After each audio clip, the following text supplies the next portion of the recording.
Determination of total number of term symbols for an electronic configuration. देखो यदि आपको कोई इलेक्ट्रॉनिक कॉन्फ़िगरेशन दे रखा है तो इस इलेक्ट्रॉनिक कॉन्फ़िगरेशन के लिए आप total number of term symbols मतलब जितने भी टर्म सिंबल पॉसिबल है उन सब की कैलकुलेशन किस प्रकार से करोगे, इसके बारे में हम बात करेंगे।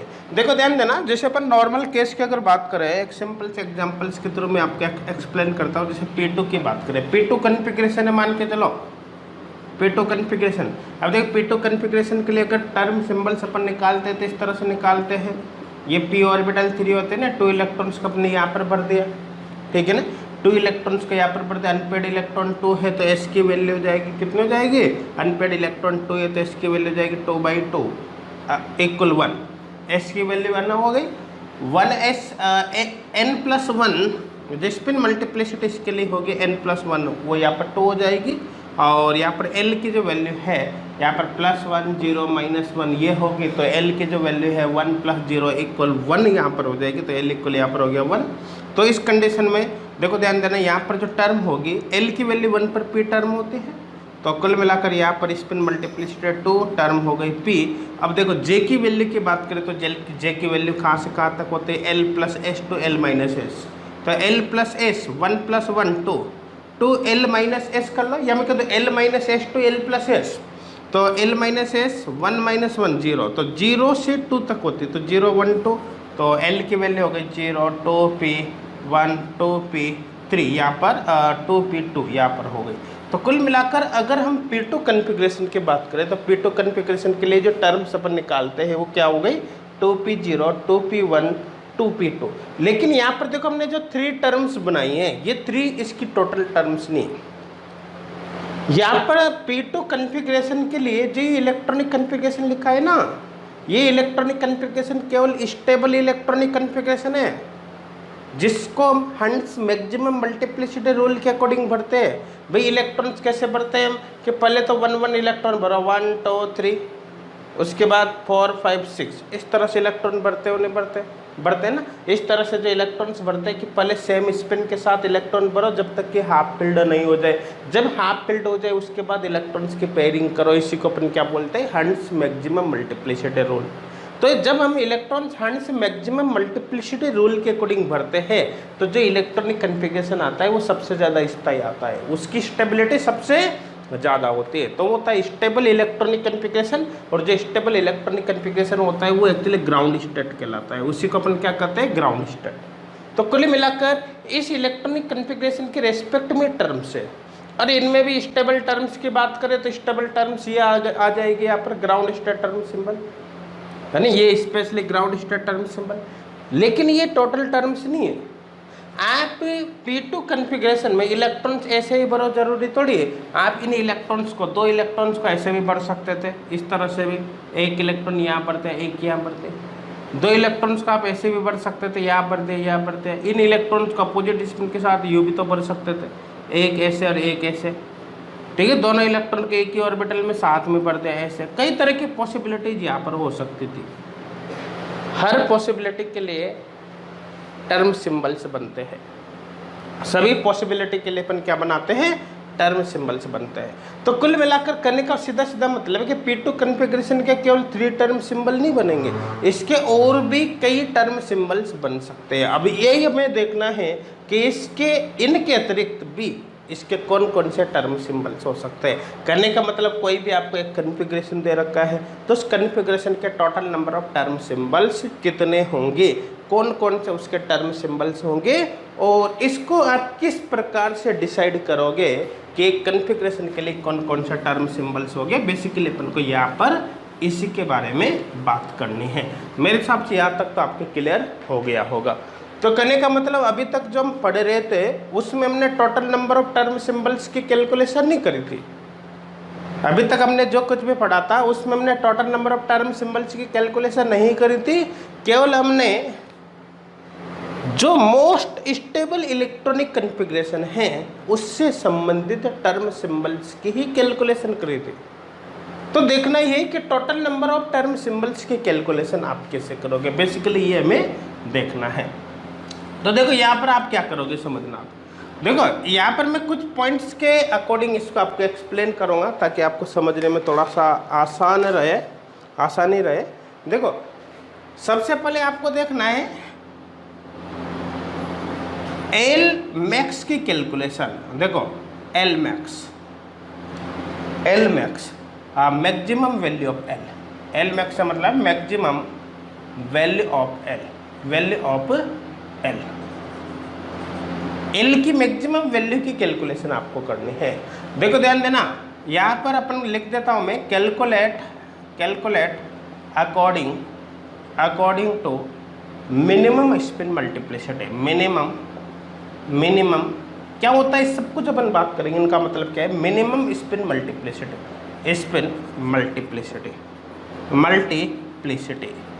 समझ में आ रहा है। तो यहाँ पर लिखे थे calculate according to minimum spin multiplicity. यहाँ पर मिनिमम स्पिन मल्टीप्लिसिटी के अकॉर्डिंग आपको कैलकुलेट करना है। समझ में आ रहा है। अब देखो कैसे कैलकुलेट करोगे। जैसे अपन यहाँ पर एग्जांपल ले लेते हैं, सपोज करो P2 कॉन्फ़िगरेशन की अपन बात कर लेते हैं, इसके अपन ने बात कर ली। अब P2 कॉन्फ़िगरेशन के लिए बात करते हैं तो देखो P में कितने ऑर्बिटल है, 3 ऑर्बिटल है। ये +1 0 -1 ये मैग्नेटिक क्वांटम नंबर हो गया। अब आपको 2 इलेक्ट्रॉन बढ़ना है। देखो अगर 2 इलेक्ट्रॉन्स को मैं ऐसे बढ़ता हूँ, ये से और ऐसे, तो ये तो हो गया मैक्सिमम स्पिन मल्टीप्लिसिटी के साथ। हंस मैक्सिमम मल्टीप्लिसिटी रूल, सॉरी हंस मैक्सिमम मल्टीप्लिसिटी रूल। इसके अकॉर्डिंग इलेक्ट्रॉन्स कैसे बढ़ते हैं, पहले सेम स्पिन के साथ 1 इलेक्ट्रॉन्स बढ़ते हैं, उसके साथ पेयरिंग करते हैं, क्योंकि ऐसा करने से स्पिन मल्टीप्लिसिटी की वैल्यू मैक्सिमम आती है। तो यहाँ पर देखो आपको मिनिमम स्पिन मल्टीप्लिसिटी के साथ इलेक्ट्रॉन बढ़ना है। मिनिमम स्पिन मल्टीप्लिसिटी कब आएगी, जब इलेक्ट्रॉन्स की पेयरिंग करा दो। मतलब 2 इलेक्ट्रॉन का आप ऐसे भरो, एक ही ऑर्बिटल में दोनों इलेक्ट्रॉन्स को बढ़ते पेयरिंग करवा के, तो स्पिन मल्टीप्लिसिटी अपने आप ही कम आ जाएगी। देखो समझना, स्पिन मल्टीप्लिसिटी का मतलब होता है 2s+1। अगर मैं दोनों इलेक्ट्रॉन को इस तरह से बढ़ता हूँ तो जब एक ही ऑर्बिटल में आप 2 इलेक्ट्रॉन्स को भरोगे तो उनका तो स्पिन आपको अपोजिट करना पड़ेगा according to Pauli's exclusion principle. ध्यान देना, अगर 2 इलेक्ट्रॉन्स को एक ही ऑर्बिटल्स में भरोगे तो उनका स्पिन आपको अपोजिट ही करना पड़ेगा। किसके according, according to Pauli's exclusion principle. Fix हो गया। तो अगर एक ही ऑर्बिटल में दोनों इलेक्ट्रॉन्स को बढ़ता हो तो अपोजिट स्पिन करना पड़ेगा। और अपोजिट स्पिन में यहाँ पर करता हूँ, अपोजिट स्पिन यहाँ पर मैं करता हूँ, तो उस कंडीशन में क्या होगा, उस कंडीशन में यहाँ पर देखो एक का प्लस हाफ, दूसरे का spin quantum number minus half, तो टोटल हो जाएगा यहाँ पर इसकी value plus half plus minus half equal 0। या अनपेड इलेक्ट्रॉन बाई 2 भी कर दो। अनपेड इलेक्ट्रॉन अभी 0 है तो 0/2 इक्वल 0। तो एस की वैल्यू यहाँ पर कम आ गया। अब देखो एस की वैल्यू 0 आ गई तो 2s+1 2 × 0+1 इक्वल 1 आ जाएगा। तो कुल मिलाकर स्पिन मल्टीप्लिसिटी यहाँ पर 1 आ गई। लेकिन मैं 2 इलेक्ट्रॉन्स कैसे बढ़ता हूँ, मैक्सिमम स्पिन मल्टीप्लिसिटी के साथ। उस कंडीशन में क्या होगा, +1 1 एस इक्वल यहाँ पर 1 हो जाएगा। या आप डायरेक्ट भी देख लो, unpaired electron by 2, unpaired electron by 2 की बात करें तो यहाँ पर हो जाएगा अनपेड इलेक्ट्रॉन 2/2 इक्वल 1। तो एस की वैल्यू 1 आ गई। तो यहाँ पर अब 1 लिखो, 2 × 1 + 1 इक्वल यहाँ पर 3, तो स्पिन मल्टीप्लिसिटी आ जाएगी 3।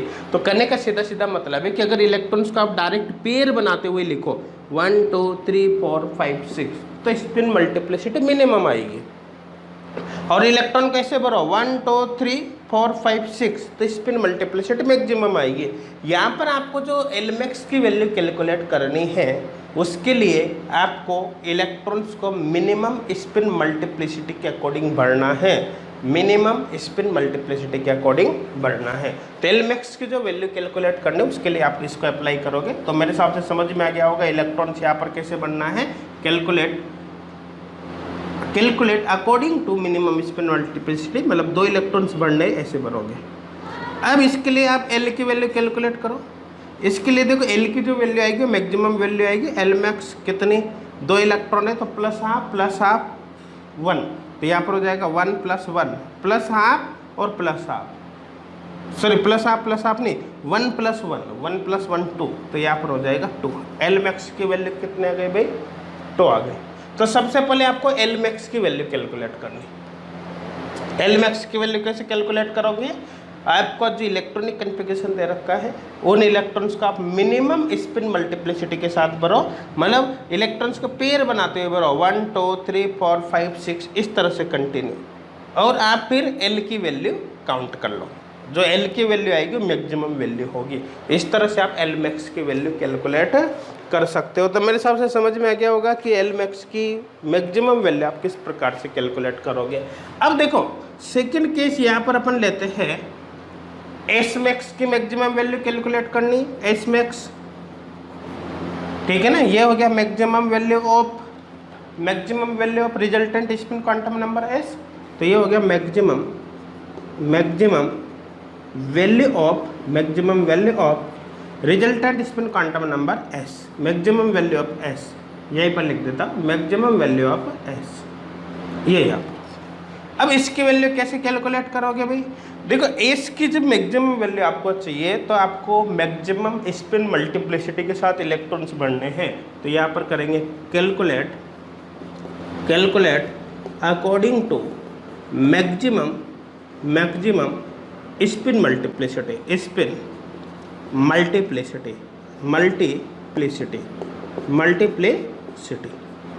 ठीक है। तो यहाँ पर हो गया S max, calculate according to maximum spin multiplicity. Example इसी का ले लेते हैं, जैसे P2 कन्फिग्रेशन है, ठीक है ना। P2 कन्फिग्रेशन हो गया। अब आपको एस मैक्स की वैल्यू कैलकुलेट करना है। P में कितने ऑर्बिटल है? 3 + 1 0 -1, 3 ऑर्बिटल है। अब आपको 2 इलेक्ट्रॉन्स यहाँ पर बढ़ रहे हैं, तो कैसे भरोगे? मैक्सिमम स्पिन मल्टीप्लिसिटी के साथ। मैक्सिमम स्पिन मल्टीप्लिसिटी कब आएगी? जब इलेक्ट्रॉन्स को आप हंस मैक्सिमम मल्टीप्लिसिटी रूल के अकॉर्डिंग भरोगे, मतलब पहले इलेक्ट्रॉन्स को एक एक भरोगे सेम स्पिन के साथ, जब तक कि हाफ फील्ड नहीं हो जाए, उसके बाद इलेक्ट्रॉन्स की पेयरिंग करोगे। तो अभी 2 इलेक्ट्रॉन बढ़ने हैं, इसलिए 1 2, 2 से ज़्यादा बढ़ने होते हैं तो 1 2 3, उसके बाद पेयरिंग कराते 4 5 6। अब इसके लिए वैल्यू कैलकुलेट करो, देखो एस मैक्स कितना आएगा। अब देखो एस की जो भी वैल्यू आएगी ना वो एस मैक्स से आएगी, क्योंकि आपने मैक्सिमम स्पिन मल्टीप्लिसिटी के साथ इलेक्ट्रॉन्स भरे, तो इसकी ऑटोमेटिक की वैल्यू जो आएगी वो कौन सी आएगी? एस मैक्स आएगी। तो डायरेक्ट आप अनपेड इलेक्ट्रॉन बाई 2 कर लो, या डायरेक्ट जोड़ लो +1 तो यहाँ पर हो जाएगा अनपेड इलेक्ट्रॉन बाई 2, या डायरेक्ट +1 और +1 कर लो, आप कोई दिक्कत नहीं। तो यहाँ पर हो जाएगा +1 और +1 = 1। या आप यू भी कर सकते थे, कैसे? n/2 = 2/2 = 1, एक ही बात है। समझ में आ रहा होगा? किसी को कोई डाउट है क्या? ठीक है ना। तो यहाँ पर एस मैक्स की जो वैल्यू है हमारे पास, इसी को लिख दो, एस मैक्स की जो वैल्यू है वो कितनी आ गई? यहाँ पर 1 आ गई। तो एस मैक्स की मैक्सिमम वैल्यू कैलकुलेट करते समय आपको इलेक्ट्रॉन्स को सेम स्पिन के साथ बढ़ना है मैक्सिमम मल्टीप्लिसिटी के अकॉर्डिंग, मतलब पहले आपका एक एक इलेक्ट्रॉन बढ़ना है हाफ फील्ड होने तक, उसके बाद पेयरिंग करानी। जब एल मैक्स की वैल्यू आप कैलकुलेट करोगे तो इलेक्ट्रॉन्स को आप हमेशा पेयर बनाते हुए कंटिन्यू बढ़ना है, 1 2 3 4 5 6 इस तरह से बढ़ना है। मेरे हिसाब से समझ में आ गया होगा, किसी को कोई डाउट नहीं होगा, ठीक है ना। जैसे मान लो यहाँ पर मैं डी का भी एग्जाम्पल ले लेता हूँ, जैसे डी ऑर्बिटल में 5 ऑर्बिटल्स होते हैं ना। अब इलेक्ट्रॉन कैसे भरोगे? 1 2 3 4 5 6 1 2 3 4 5 है ना। देखो 1 2 3 4 5 6 और 7 8 9 10 आप इलेक्ट्रॉन से भरोगे 1 2 3 4 1 2 3 4 5 6 7 8 9 10 इस तरह से इलेक्ट्रॉन से भरोगे। और मान लो कि जैसे यहाँ पर डी में बढ़ना है, सपोज करो आपको यहाँ पर डी ऑर्बिटल्स में इलेक्ट्रॉन बढ़ना है, तो 1 2 3 4 5। अब यहाँ भरोगे, देखो 1 2 3 4 5, फिर पेयरिंग करोगे 6 7 8 9 और 10 ऐसे भरोगे। मेरे हिसाब से अब क्लियर हो गया होगा इलेक्ट्रॉन से बढ़ना आपको किस तरह से है। किसी को अब कोई डाउट यहाँ पर नहीं होगा, समझ में आ रहा है? यहाँ तक क्लियर है। अब देखो ध्यान देना, ये तो हो गया कि एल मैक्स की वैल्यू आप कैसे कैलकुलेट करोगे, एस मैक्स की वैल्यू कैसे कैलकुलेट करोगे। अब अपन बात करते हैं इसमें और आगे आपके क्या काम आएगा। देखो आपको डीजेनरेट इलेक्ट्रॉनिक कन्फिग्रेशन का पता होना जरूरी है, total number of term symbols निकालने के लिए। अब डीजेनरेट इलेक्ट्रॉनिक कन्फिग्रेशन से क्या होता है, देखो ध्यान देना। For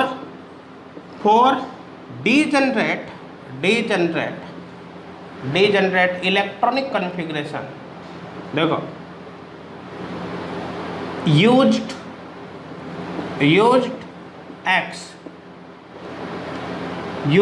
X for degenerate electronic configuration, degenerate electronic configuration. देखो for degenerate electronic configuration used X for degenerate electronic configuration. आपको क्या है कि डिजेनरेट इलेक्ट्रॉनिक कन्फिग्रेशन के लिए एक्स लेना है। डिजेनरेट इलेक्ट्रॉनिक कन्फिग्रेशन के लिए आपको क्या लेना है, एक्स लेना है। समझ में आ रहा है ना। अब देखो इसका मतलब क्या है, डिजेनरेट इलेक्ट्रॉनिक कन्फिग्रेशन को कैसे फाइंड करोगे, देखो समझना। देखो जैसे मान के चलो ये ऑर्बिटल है, ठीक है ना, ये ऑर्बिटल अपने बनाए। अब देखो एक इलेक्ट्रॉन सपोज करो इसमें बढ़ना है, अपने ऐसे बढ़ दे। अब इसके अंदर एक इलेक्ट्रॉन अपन ने अगर यू ही भरा तो ये तो दोनों सेम हो गए भाई। जैसे ये मान लो कि एस ऑर्बिटल है, ये एस ऑर्बिटल है, एस एस एस के अंदर एक ही ऑर्बिटल होता है। अब एस के अंदर अपन को केवल 1 इलेक्ट्रॉन बढ़ना है, तो मान लो कि ऐसे बढ़ दिया और इसमें ऐसे बढ़ दिया, तो दोनों सेम है, इसे दोनों सेम है तो कोई दिक्कत है ही नहीं। लेकिन मान लो इसमें अपन ने इलेक्ट्रॉन यू भर दिया, एक एस में ऐसे भरा है, एक एस में ऐसे भरा है, तो अब ये और ये सेम नहीं कहलाएंगे। इसमें देखो स्पिन को अपन ने एक तरह से एक में प्लस आप रहेगा तो दूसरे में माइनस आप होगा। समझ में रहे ना। हालांकि ये फिक्स नहीं किसके लिए प्लस आप लो और ये माइनस आप लो। इसको आप माइनस आप मान लो तो ये प्लस आप हो जाएगा, इसको प्लस आप मानोगे तो माइनस आप हो जाएगा। ये चीज़ें फिक्स नहीं होती। अब देखो समझना, आप ध्यान देना, अगर एक में इलेक्ट्रॉन्स ने आप ऐसे बढ़ दिया और दूसरे में ऐसे बढ़ दिया तो ये अलग अलग इलेक्ट्रॉनिक कन्फिग्रेशन कहलाएंगे, ये डिजेनरेट नहीं होंगे, ये डिजेनरेट नहीं होंगे। यू कार्ड समझ में आ रहा है। अब देखो अगर मान लो मैं यहाँ पर ये ले लो, एस के अंदर सपोज करो 2 इलेक्ट्रॉन से बढ़ते हैं, ऐसे और ऐसे, और यहाँ पर सपोज करो मैंने इलेक्ट्रॉन इसकी स्पिन को अपोजिट कर दिया और इसकी स्पिन को अपोजिट कर दिया, यू भर दिया। दोनों में डिफरेंस समझ में आ रहा है। यहाँ पर एक इलेक्ट्रॉन को यू भरा है और दूसरे को अपोजिट किया। यहाँ पर जिसको ये भरा है इसकी स्पिन चेंज कर दिया और इस वाले की भी स्पिन चेंज कर दी, ठीक है। एक ही ऑर्बिटल में 2 इलेक्ट्रॉन है, एक ही ऑर्बिटल में 2 इलेक्ट्रॉन है और उनके स्पिन को अपोजिट कर दिया जाए, दोनों के इलेक्ट्रॉन्स को। एक ही ऑर्बिटल में 2 इलेक्ट्रॉन है और उनकी स्पिन, दोनों की स्पिन को अपोजिट कर दिया जाए तो डिजेनरेट ही कहलाएंगे, मतलब ये डिजेनरेट है। कहने का मतलब है आप चाहे इलेक्ट्रॉन्स को ऐसे भरो चाहे ऐसे भरो, कोई फर्क नहीं पड़ता।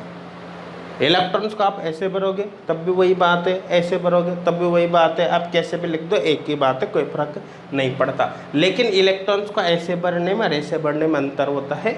ये अलग केस है, ये अलग केस है, ये सेम नहीं कहलाएंगे, लेकिन ये सेम है, ये डिजेनरेट है। कुल मिलाकर ये क्या है, ये डिजेनरेट है ना, डिजेनरेट है। जबकि ये नॉन डिजेनरेट है, ये अलग अलग कहलाएंगे, non degenerate, non degenerate, generate. मेरे हिसाब समझ में आ गया होगा। अब देखो बात करते हैं अपन, जैसे ये पी ऑर्बिटल्स की बात करें, पी में कितने होते हैं, 3 होते हैं। अब मान के चलो कि एक इलेक्ट्रॉन आपने यहाँ भरा, अब दूसरा इसकी बात करो तो इसमें इलेक्ट्रॉन आपने ऐसे कर दिया, तो देखो स्पिन चेंज कर दिया ना सिंगल इलेक्ट्रॉन के, मतलब ये डिजेनरेट नहीं होंगे, ये डिजेनरेट नहीं होंगे, ये क्या अलग अलग, ठीक है ना। यहाँ पर यू किया, जैसे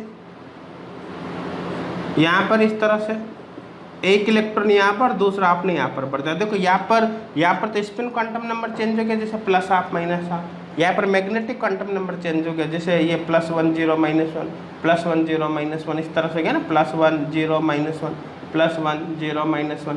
इस इलेक्ट्रॉन के लिए मैग्नेटिक क्वांटम नंबर यहाँ पर 1 आ रहा है, जबकि यहाँ पर 0 आ रहा है।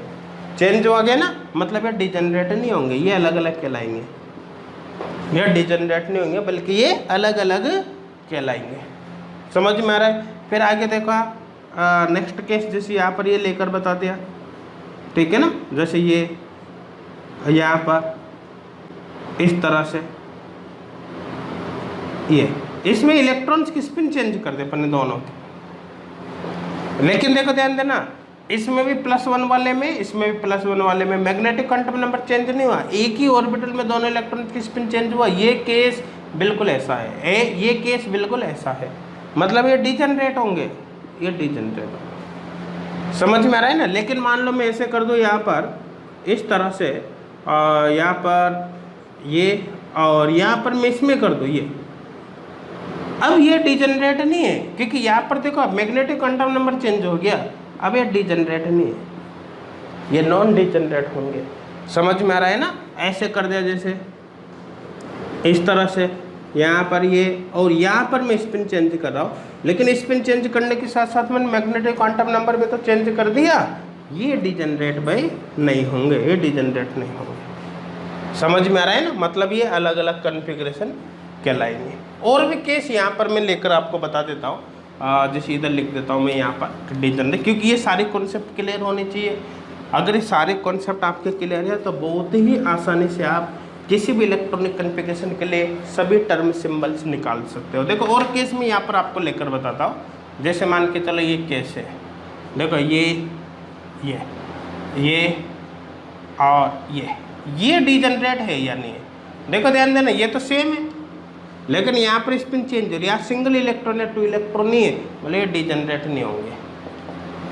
अब जैसे केस ये है, सपोज करो यहाँ पर इस तरह से कर दिया मैंने, ये यहाँ पर ये अब देखो यहाँ पर, देखो यहाँ तो सेम है, यहाँ पर स्पिन चेंज की, एक ही ऑर्बिटल में प्रेजेंट 2 इलेक्ट्रॉन्स, एक ही ऑर्बिटल में प्रेजेंट 2 इलेक्ट्रॉन्स की स्पिन आप चेंज कर दो, कोई फर्क नहीं पड़ता, वो डिजनरेट ही कहलाएंगे, डिजनरेट है। समझ में आ रहा है। अब देखो जैसे मान के चलिए केस ये है, ये 1 इलेक्ट्रॉन 2 इलेक्ट्रॉन, ये 1 इलेक्ट्रॉन 2 इलेक्ट्रॉन, इसकी बात कर ले, समझ में आ रहा है ना।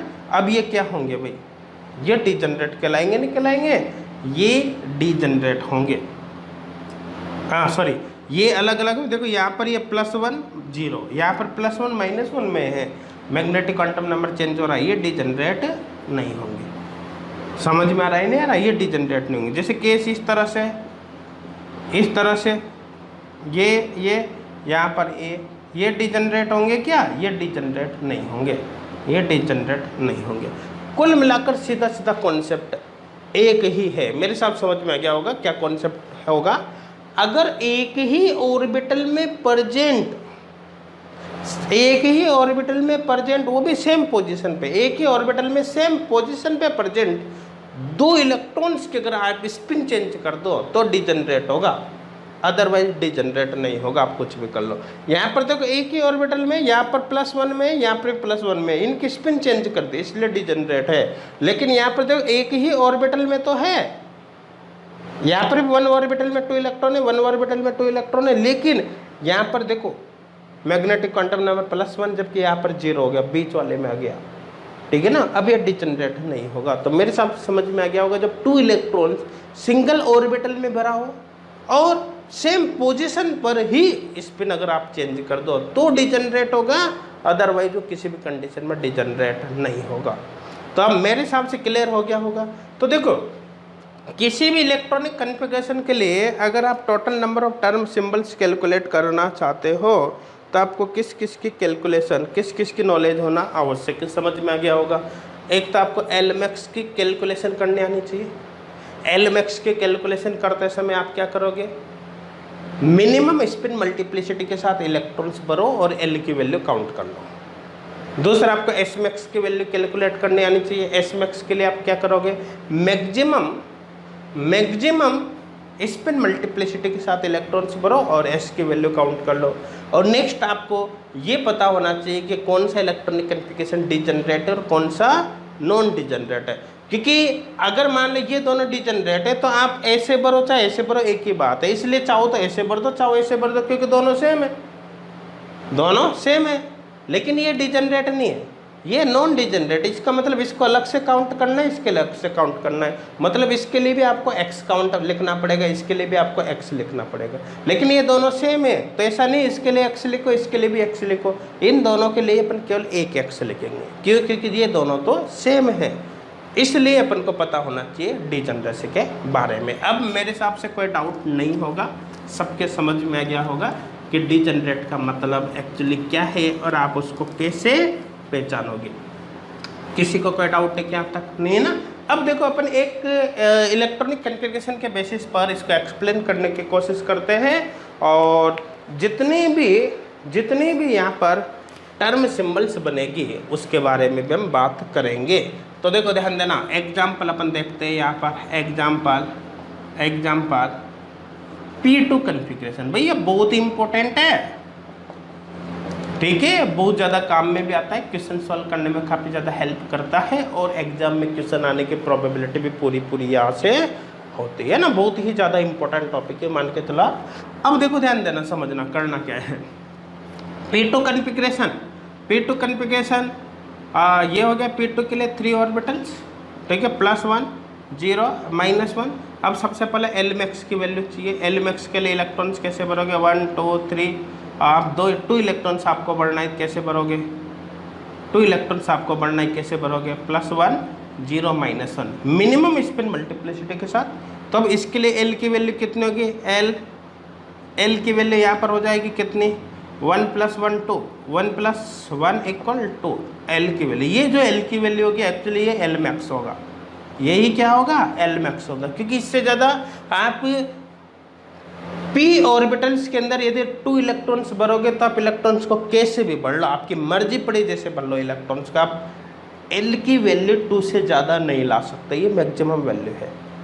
इससे ज़्यादा L की वैल्यू पॉसिबल हो ही नहीं सकती, क्योंकि ज़्यादा से ज़्यादा 2 इलेक्ट्रॉन्स का आप इसमें भर सकते हो, और 2 इलेक्ट्रॉन्स किस में भरोगे तो 1 + 1 2 आएगा, इससे ज़्यादा पॉसिबल है ही नहीं, इसलिए इसको अपन Lmax बोल रहे हैं। समझ में आ रहा है। अब देखो Lmax की वैल्यू आ गई। Lmax की वैल्यू आने पर आपको ml की कैलकुलेशन करना है। ml क्या होता है, एक्चुअली क्या होता है कि इस Lmax पर टोटल वैल्यूज कौन कौन सी पॉसिबल होगी वो देखना है। तो यहाँ पर होगा 2l + 1, 2l + 1 2 × l की वैल्यू 2 है +1 इक्वल, यहाँ पर होगा 5 वैल्यूज पॉसिबल है। वैल्यूज करने का मतलब है Lmax की वैल्यू 2 आने पर टोटल वैल्यू जो L की होगी वो 5 होगी। टोटल वैल्यूज L की कितने की 5 होगी। इसका मतलब है कि L की यहाँ पर 5 वैल्यूज पॉसिबल है, उनमें से 5 वैल्यूज में से L मैक्सिमम है, ये जो 2 आ रहा है वो मैक्सिमम है। अब कैसे, देखो ये 5 वैल्यूज कौन कौन सी होगी, यहाँ पर है ये +L2 प्लस यहाँ पर यू लिख देते +L2 -L। देखो ध्यान देना, +L कितना आ रहा है 2, तो यहाँ पर हो गया +2। अब +2 to -2 तक चलना है, 1 1 के डिफरेंस पे लिखना है। +2 to -2 तक आपको चलना है, 1 1 के डिफरेंस पे लिखना है। तो +2 फिर +1 0 -1 -2 हो गया ना, +2 to -2 1 1 के डिफरेंस पे आपने लिख दिया। ये जो वैल्यूज है इसी को अपन बोलेंगे ml, इसी को अपन क्या बोलेंगे ml। तो यहाँ पर ml के टोटल 5 वैल्यूज पॉसिबल है, 1 2 3 4 5, ये 5 वैल्यूज, ये 2l + 1 होती है, ठीक है। ml के जो 5 वैल्यूज होती है, ठीक है, वो कौन कौन सी, +2 to -2, ये हो गया ml। क्या मतलब है, कैसे यूज करेंगे वो सब कुछ आ गया, अपने आप आ जाएगा। अब देखो ये तो हो गया Lmax की वैल्यू कैलकुलेट करी और उससे हमने ml की वैल्यू कैलकुलेट कर ली, ठीक है। अब बात करते हैं अपन Smax की जब वैल्यू आप कैलकुलेट करते हो तो इलेक्ट्रॉन्स को आप कैसे भरते हो, मैक्सिमम स्पिन मल्टीप्लिसिटी के साथ। एक बार हो गए मैक्सिमम स्पिन मल्टीप्लिसिटी के साथ इलेक्ट्रॉन्स, तो यहाँ पर अब S की वैल्यू निकालो आप, तो प्लस हाफ 1 हो जाएगी, तो यहाँ पर प्लस हाफ 1 हो गई, ठीक है ना। ये जो वैल्यू होगी वो S की मैक्सिमम वैल्यू होगी, ये Smax होगा। इससे ज़्यादा S की वैल्यू पॉसिबल नहीं है 2 इलेक्ट्रॉन्स पे। 2 इलेक्ट्रॉन्स पर S की मैक्सिमम वैल्यू 1 ही हो सकती है, इससे ज़्यादा पॉसिबल नहीं है।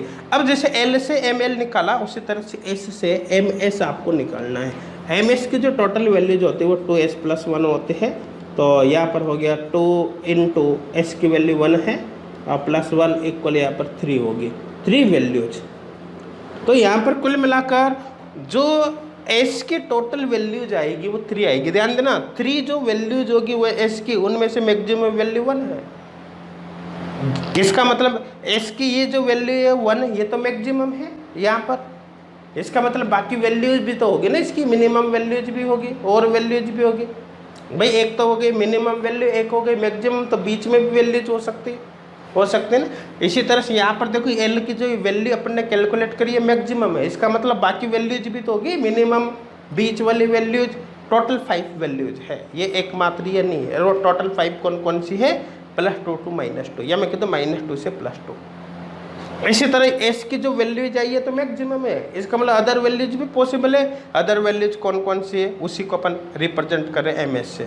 MS टोटल 3 वैल्यूज है, कौन कौन सी, +S2 -S। तो कौन कौन से वैल्यू है भाई, +S2 -S।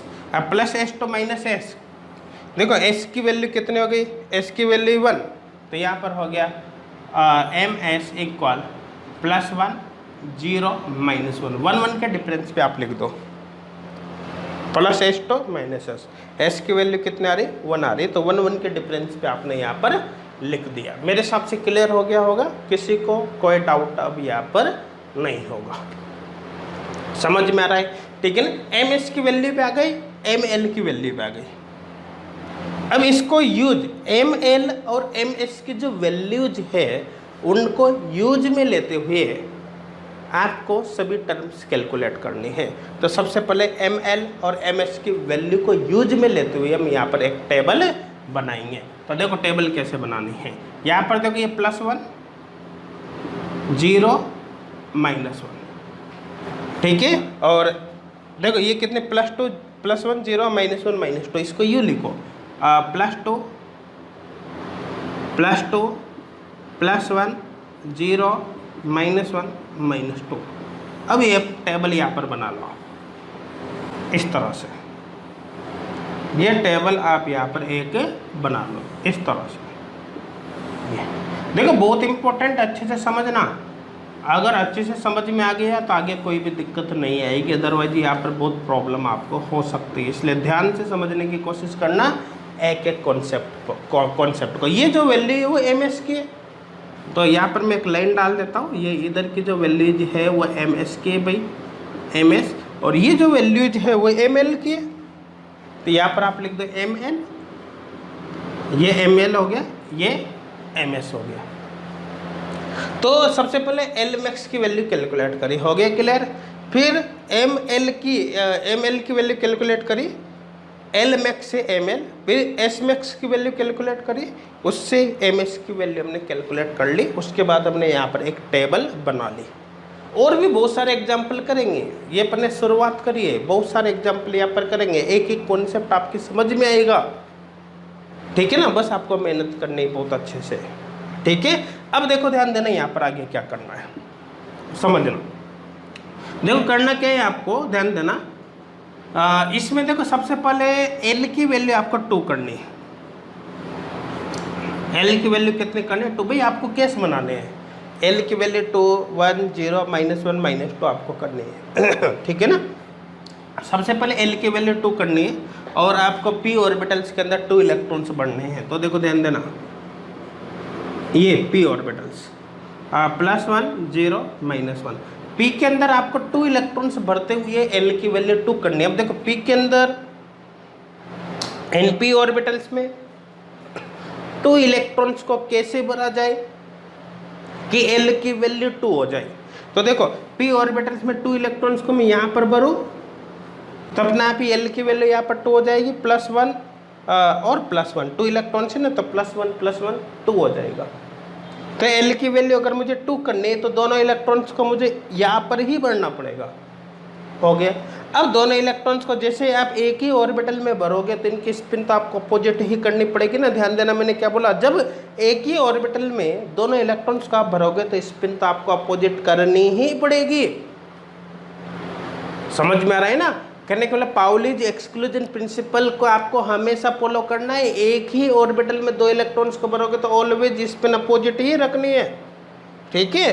तो देखो अगर दोनों ऑर्बिटल की स्पिन को अपोजिट रखोगे तो इस केस में जो एस की वैल्यू होगी वो कितनी होगी भाई, +12 और -12। एक इलेक्ट्रॉन के लिए +12, दूसरे के लिए -12, तो +12 + -12, तो एस की वैल्यू होगी 0।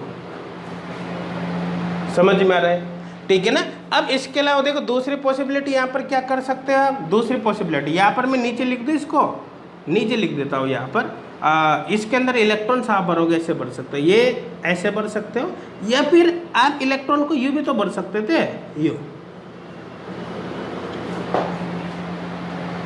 भर सकते हैं ना। एक ही ऑर्बिटल में 2 इलेक्ट्रॉन्स भरने हैं, स्पिन आपको अपोजिट रखनी है, लेकिन आप इसकी स्पिन को ऐसे कर दो, इसकी को ऐसे कर दो।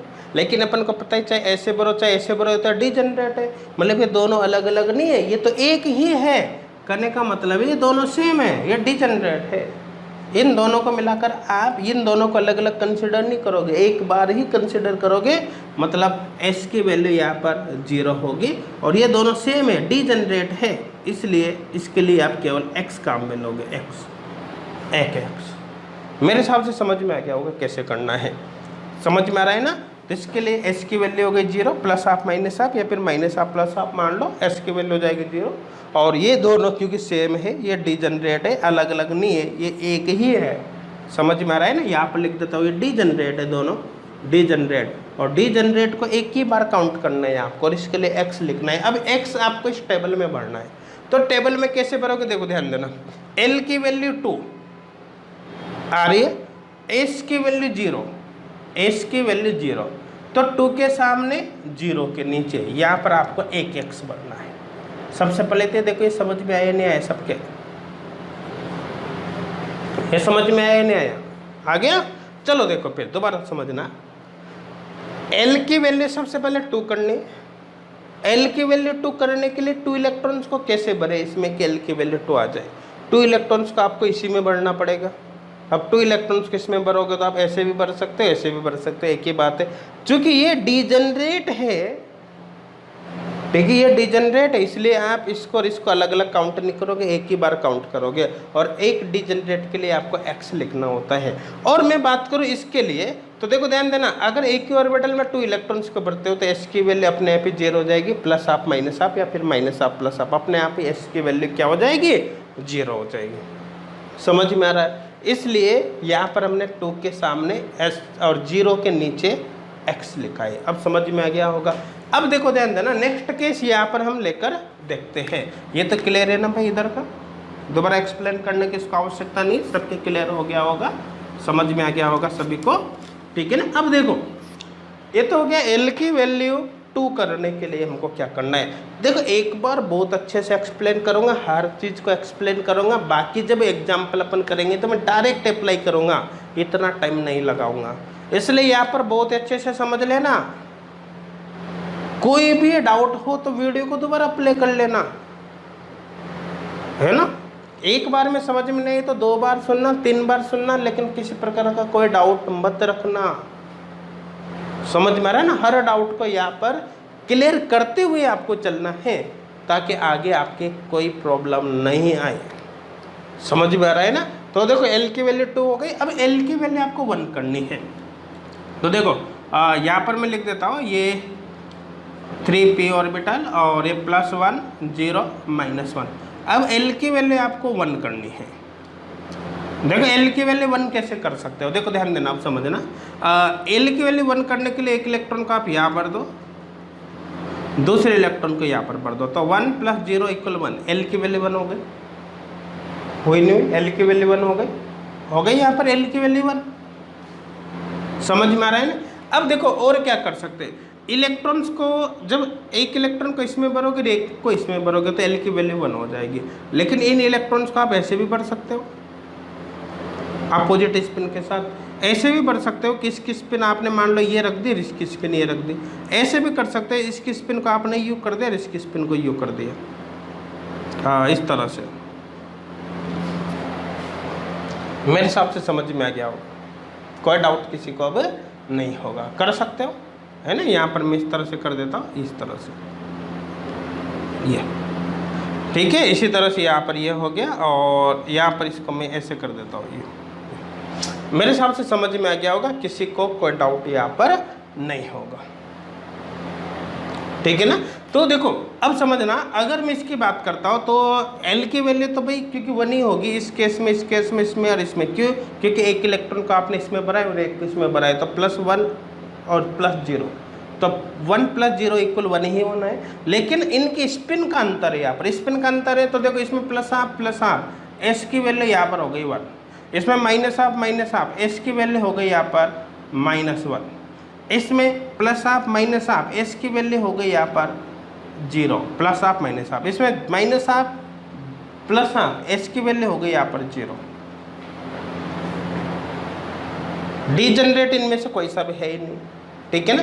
अब देखो समझना, इसके लिए हो गया x और इसके लिए x, देखो समझना, एस की वैल्यू 0, एस की वैल्यू 0 के कितने केस बने, 2 केस बने, तो यहाँ पर होगा एक्स एक्स, 2 बार लिखना है आपको एक्स। एस की वैल्यू -1 पर केवल एक केस बना, एक ही केस बना, इसलिए यहाँ पर एक्स एक बार होगा।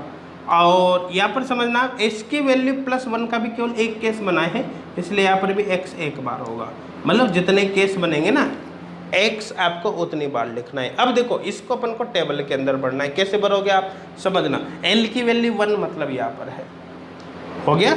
अब एस की वैल्यू ये रही, एस की वैल्यू 1, एस की वैल्यू 1 यहाँ पर है, तो इस 1 के सामने एल की वैल्यू 1, एस की वैल्यू 1, 1 के सामने 1 के नीचे आपको एक्स एक बार लिखना है।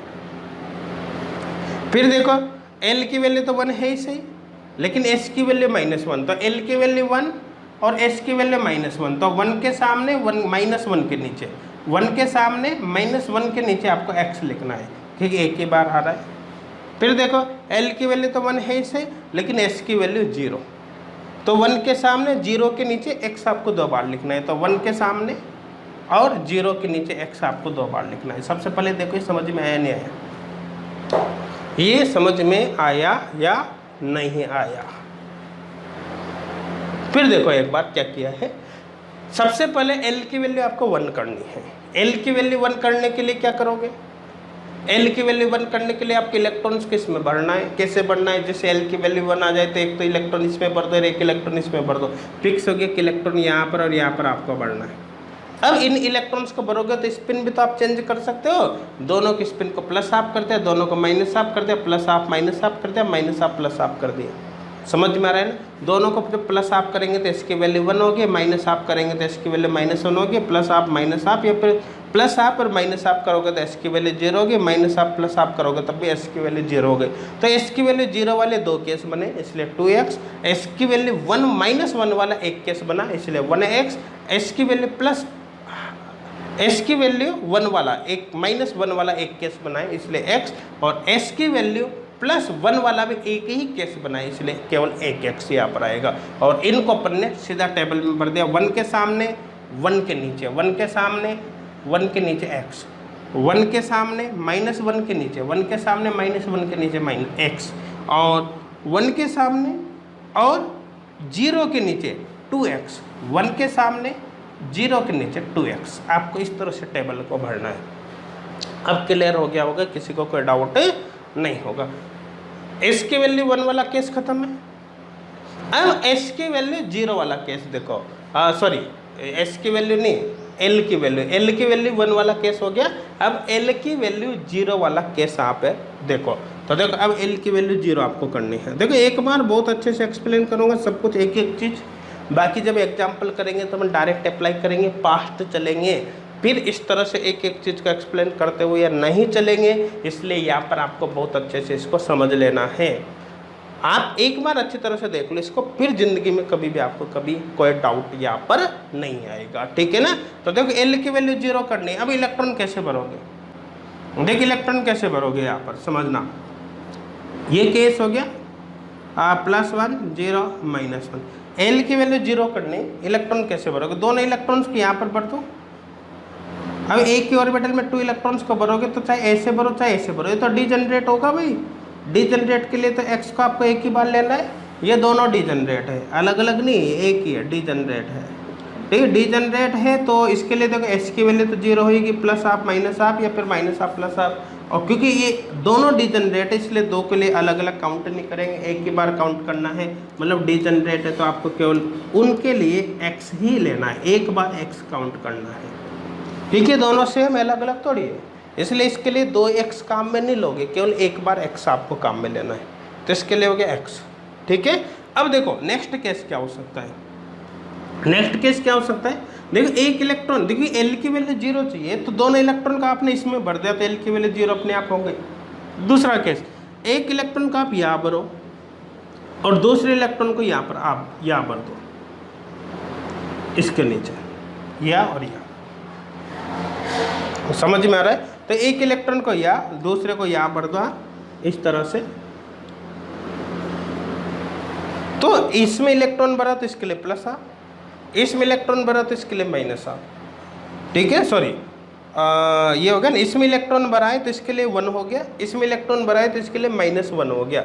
तो जब L की वैल्यू आप काउंट करोगे तो +1 और -1 0 होगा ना, एक इलेक्ट्रॉन इसमें भर दिया या एक इलेक्ट्रॉन यहाँ पर भर दिया, तो उस कंडीशन में क्या होगा 1 -1 0। दोनों इलेक्ट्रॉन को यहाँ पर भरोगे तो 0 + 0 = 0, तो यहाँ पर दोनों इलेक्ट्रॉन को भरोगे तब भी 0 आएगा, एक इलेक्ट्रॉन को यहाँ और एक को यहाँ भरोगे तब भी 0 आएगा। इसलिए एक केस तो अपन ने दोनों इलेक्ट्रॉन्स को यहाँ भर दिया, दूसरे केस में एक इलेक्ट्रॉन को यहाँ और एक को यहाँ पर भर रहा हूँ, ठीक है ना। अब एक इलेक्ट्रॉन को यहाँ और एक को यहाँ पर भरोगे तो इसकी कितनी पॉसिबिलिटी, देखो समझना। दोनों की स्पिन को मैं प्लस हाफ कर सकता हूँ, दोनों की स्पिन को मैं माइनस हाफ कर सकता हूँ, माइनस हाफ। एक की स्पिन को मैं प्लस हाफ, दूसरे को माइनस हाफ, इसको मैं माइनस हाफ, इसको मैं प्लस हाफ कर सकता हूँ। पॉसिबिलिटी ये हो गई ना। अब देखो अगर आप इस तरह से करते हो प्लस हाफ, तो यहाँ पर हो गया S = 1, तो इसके लिए x लोगे। माइनस हाफ, तो यहाँ पर हो गया S = -1, इसके लिए भी आप x लोगे। और plus half minus half plus half, तो यहाँ पर देखो दो केस बने हैं s की वैल्यू 0 के। देखो इसमें भी s की वैल्यू 0 आ रही है और इसमें भी s की वैल्यू 0 आ रही है। यहाँ पर प्लस हाफ माइनस हाफ या माइनस हाफ प्लस हाफ है, दोनों में s की वैल्यू 0 आ रही है, तो s की वैल्यू 0 वाले दो केस बने हैं, इसलिए यहाँ पर x को 2 बार आपको लिखना है। समझ में आ रहा है ना, ये दो केस बने हैं। और देखो ये डिजेनरेट नहीं, अलग अलग ऑर्बिटल्स में अगर इलेक्ट्रॉन है और उनके आप स्पिन चेंज करते हो तो डिजेनरेट नहीं कहलाएंगे, वो अलग अलग ही कहलाएंगे, ठीक है ना। अब ये हो गया केस। अब आपको टेबल को भरकर देखना है। चलो टेबल को फिल करते हैं अपन, कैसे करना है देखो, ध्यान देना। एक बार अच्छी तरह से समझ लो, फिर दोबारा करने की जरूरत नहीं है, दोबारा अपन डायरेक्ट अप्लाई कर देंगे, ठीक है। तो देखो ध्यान देना, L की वैल्यू 0 मतलब 0 के सामने चलना है इसमें, और S के नीचे देखना है +1 0 -1। देखो तो सबसे पहले एक केस देखो, L की वैल्यू 0 है मतलब 0 के तो सामने चलना ही है। अब देखो इसमें देखो आप, सबसे पहले ये केस आ रहा है 0 के सामने और 0 के नीचे आपको एक x लिखना है, तो ये 0 के सामने 0 के नीचे आपको एक x लिखना है, ये समझ में आया। 0 के सामने और 0 के नीचे, ये 0 के सामने और ये 0 के नीचे आपको एक x लिखना है, 0 के सामने 0 के नीचे, ये समझ में आ गया। फिर देखो नेक्स्ट केस, इसको देखो, देखो 0 के सामने और 1 के नीचे आपको एक x लिखना है, तो 0 के सामने 1 के नीचे आपको x लिखना है।